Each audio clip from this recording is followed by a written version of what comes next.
We gotta get aggressive. Hi, I'm Natalie. Hi, Natalie. How are you? Sorry, my hand's cold. Oh, no, it's okay. Hi, Kyle. How are you?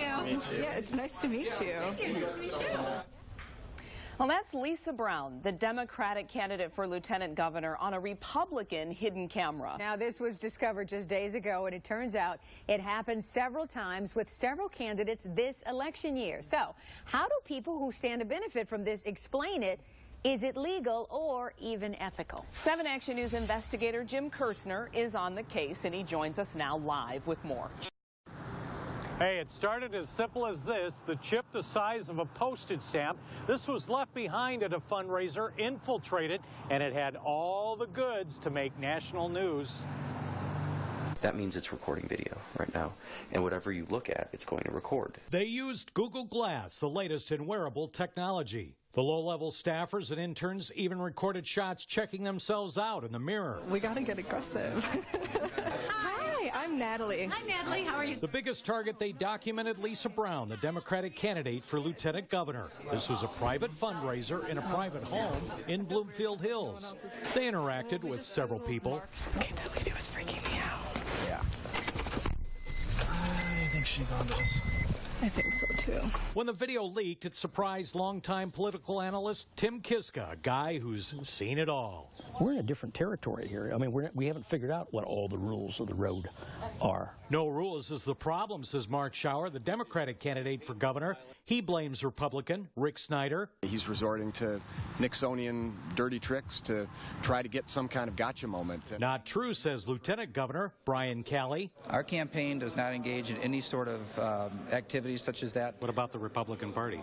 I'm just going to speak for myself and for our campaign and for the governor. Finger pointing aside, it's clear the gotcha moment game has changed. Today there was a political earthquake in the presidential race, and all because of a small camera secretly recording from the side of a room. There are 47% of the people who will vote for the president no matter what, who believe that they are victims, who believe that government has a responsibility to care for them, who believe that they're entitled to health care, to food, to housing, to you name it, that that's an entitlement. Some argue that secret video sunk Mitt Romney. Kiska says it's just a new twist on an old game. First of all, crashing somebody's fundraiser it's an old, time-honored, it's not even a political trick. It's something that you do. They call it tracking the other side. Both Michigan Democrats and Republicans say operatives in their parties do it and use a visible recorder or cell phone. Oh, I saw on Facebook. Oh, cool. Figured I'd come out, yeah.